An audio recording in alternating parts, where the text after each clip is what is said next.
All right, we are on. I want to do a short video on my Auto Ordnance 1911 A1 pistol manufactured by the Kahr Firearms Manufacturing Company.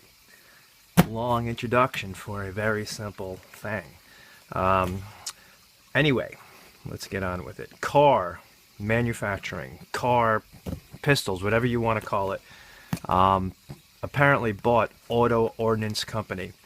And I, in all honesty, would have bought this pistol whether Kahr made it or not, because I want a 1911 A1 style pistol, and I cannot afford a Remington Rand or a actual World War II pistol, being the price point of them usually starts about $1,000. I was able to pick this one up used for $400, so I paid a $25 transfer fee. So for $425, I got my fix for the 1911 A1. So without ado, we'll show it to you. And the reason I'm making this video, I know there's others out there, but I made a few small changes to the gun to make it, I'm not saying make it more accurate, but to make it more what I want it to be. Okay, so anyway, there's the gun. Here's the best part about it, the roll mark, model 1911 A1 U.S. Army.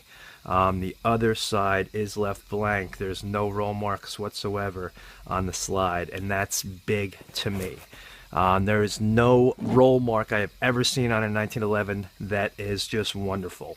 Rock Island Armory used to put it right across the slide. There's not a chance in hell I was going to buy one of them. When I saw it, had a kind of a idea. I wanted a little carry type of 1911. When I saw this, they moved the roll mark back there. All right, that we can deal with. Yes, yay, Kimber. Put their name as big as possible across the slide. In my opinion, this gun would look 100 times better if this was blank and somewhere down here we put Kimber. I could tell all my friends, yay, look, I have a Kimber. It's funny because Dan Wesson, which to me is like the price point where you really want to show off, as far as I know, and I don't look into them that much because I can't afford them either, they don't go nuts with roll marks. So anyway, here's what we're here to talk about. Model 1911 A1 U.S. Army by Auto Ordnance. Okay.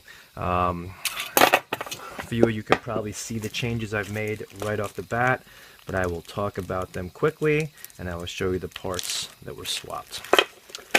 First off the bat, I went to a gun show. I picked up a guy. There's a guy that I bought a few things for my ARs from. He has original issue plastic grips. Okay, the ones that came with it are much too light. Okay, I don't know what else to say about that. So anyway, I changed the color down to the darker plastic grips. I also wanted this short reach trigger. To me, that's more of the old look. I know military issue, they were the standard trigger. I don't know exactly when they changed, why they changed, all that fun stuff, but I do know I wasn't real in love with this trigger from the factory. There was a little bit of slop in it.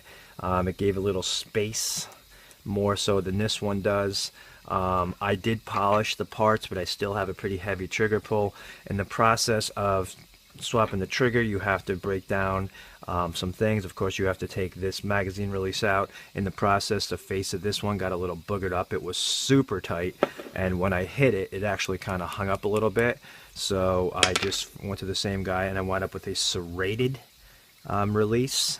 And we looked in some sort of books that he have, and some issue pistols had serrated, some had diamond, whatever. That's not the biggest thing. I'm not trying to make it correct, because it's not correct. I want it to just look the way I want it to look. Okay, out of the box, the gun is awesome. What I did, another thing I did, they send this polished, stainless steel polished. It looks just like, it just glares at you for some reason. So I took birchwood casing, blue, whatever, perma blue, that's what it's called, and I just rubbed it on there, waited a minute, and it's funny because it says like then they hit it with steel wool, and do it again. When I hit it with steel wool, it like came right off. So it's not penetrating deep because it's already coming off a little bit, but I mean, it's easy enough to touch up. Another thing I had to do, there is a hash mark here right in the center of the slide. There's a hash mark right in the center of the sight. It was at least an 1/8 inch off, and when I took it to the range, I was shooting a fair amount to the left. And using the fours idea, front opposite, rear same, I know to bring my groups to the right, I have to move my rear sight to the right, so I had to pound the hell out of it. It might be Loctited in place from the factory or a super tight fit, either or. I had to torch it, I had to bang the hell out of it, I had to wind up breaking the original where it was originally by going the opposite way and then coming back a few times to the direction I needed it to go. But anyway, like I promised, a short video of the Auto Ordnance 1911 A1. It's I'm really happy with it. It satisfied my desire for a military style 1911, and I will be the first to say I find this gun far more attractive than this gun, certainly far more attractive than this one. It does it for me.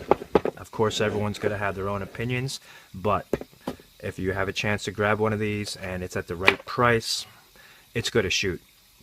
There's no doubt about it. It's super reliable, and this is a little more accurate, but I mean, the trigger is like nothing on this, and but for what this is, man, point and shoot, it's the gun.